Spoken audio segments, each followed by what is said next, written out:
Times में आपका स्वागत है। मैं हूं माजाला। इस वक्त हम कलेक्ट्रेट में मौजूद हैं और एसपी हरकिशोर राय क्राइम का उद्भेदन करने के लिए प्रेस वार्ता बुलाए हैं और प्रेस कॉन्फ्रेंस लाइव आप देख सकेंगे।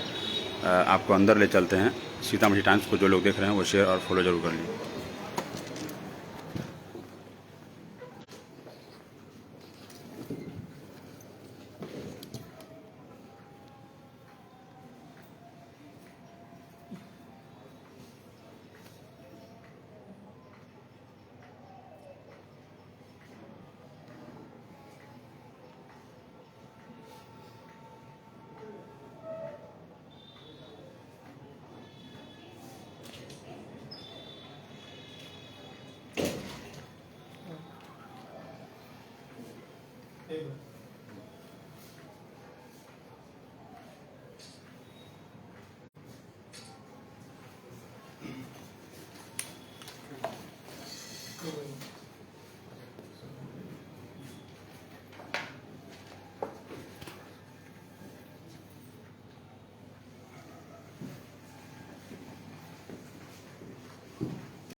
इक्कीस फरवरी को बेला थाना अंतर्गत चांदी अजवा मलाही गांव में एक गला काटा हुआ डेड बॉडी बरामद हुआ था, जिसमें कि जो मृतक के परिजन थे उनके द्वारा स्थानीय चौकीदार और एक मीडिया कर्मी पर भी आरोप लगाया जा रहा था कि उनके द्वारा पूर्व के विवाद के चलते हत्या कर दी गई है। तो उसमें एसडीपीओ सदर के नेतृत्व में टीम गठित करके कांड के शीघ्र उद्भेदन और गिरफ्तारी हेतु निर्देश दिया गया था। इसमें पुलिस द्वारा तकनीकी अनुसंधान में एक अच्छा कार्य किया है, जिसमें कि तकनीकी अनुसंधान के आधार पे एक महिला और एक पुरुष को अरेस्ट किया गया है। इन दोनों ने पूछताछ के क्रम में अपनी घटना में संलिप्तता स्वीकार की है और जो घटना क्रम है, घटना का कारण है, उसके बारे में भी इन लोग के द्वारा बताया गया है। जो गिरफ्तार महिला है अनीशा खातून, उसके द्वारा बताया गया कि मृतक मोहम्मद परवेज से उसका अवैध संबंध था, जिसको लेकर के मोहम्मद परवेज उसका कुछ वीडियो भी बना करके रखे हुए था और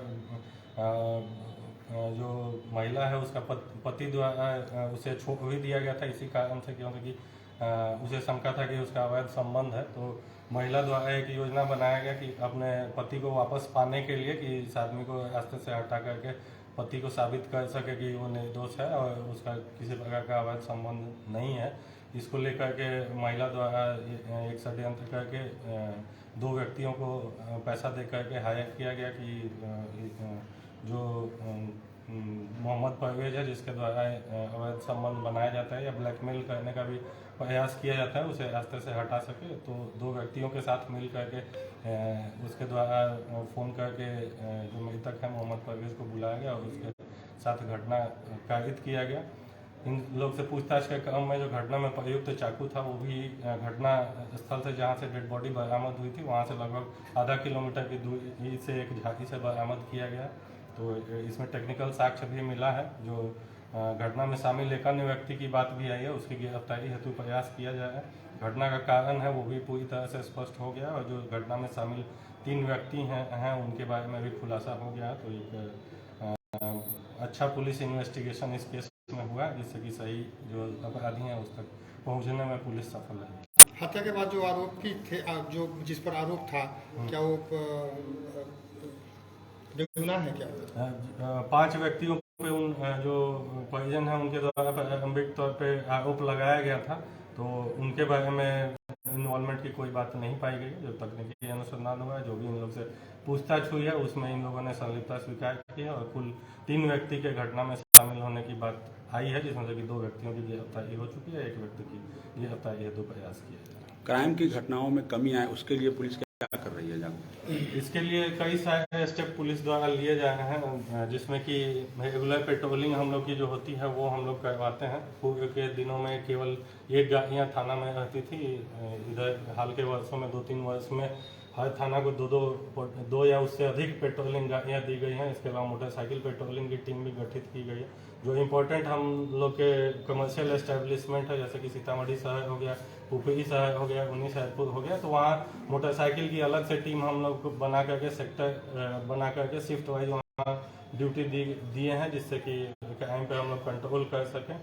उसके अलावा नए जो इनिशिएटिव लिए जाए, जैसे 112 का है इनिशिएटिव, जिसमें कि जिले को 8 भाग में बांट करके 8 24 घंटे पेट्रोलिंग की गाड़ियाँ दी गई हैं। उसके माध्यम से हम लोग को क्राइम कंट्रोल होता है। कुछ प्रिवेंटिव एक्शन हम लोग भी लेते हैं, जिसमें कि क्राइम का हम लोग टेक्निकल सर्विलेंस करते हैं, जिससे कि अपराधियों के बारे में खबर मिलता है और हम लोग क्राइम को प्रिवेंट कर पाते हैं। तो मल्टीपॉइंट स्ट्रेटेजी से पुलिस काम करती है। इसके अलावा टॉप जो क्रिमिनल हैं उनका सूची जिला स्तर पर बना हुआ है, उसके गिरफ्तारी के लिए हम लोग लगातार प्रयास रहते हैं।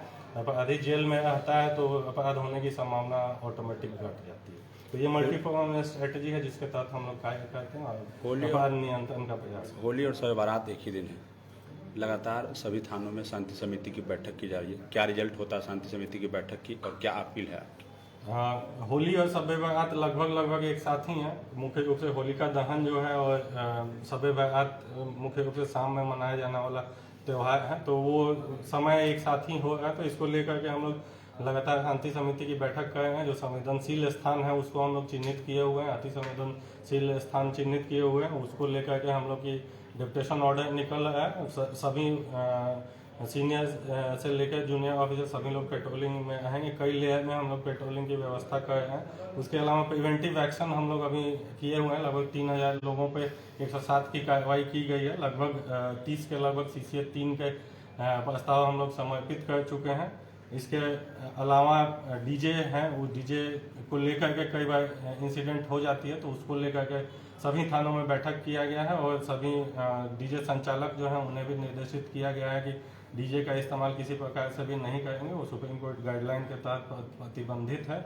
और सभी जगह बैठक करके ये भी सबको निर्देशित किया गया है कि अफवाहों पे लोग ध्यान नहीं दें। प्रशासन पूरी तरह से चाक चौबंद और मुस्तैद है। किसी प्रकार का भी अफवाह कोई फैलाने की कोशिश करे, उस पर हम लोग सोशल मीडिया मॉनिटरिंग यूनिट हमारी बनी हुई है, उसके माध्यम से नज़र भी रखा है। और लोगों से भी यही आग्रह होगा कि अफवाहों पर ध्यान न दे करके अगर वैसी कोई सूचना मिल रही है तो प्रशासन को उसके संबंध में सूचित करें। हम लोग वेरीफाई करेंगे, अगर उसमें तथ्य पाया जाएगा तो उस पर कार्रवाई अवश्य की जाएगी।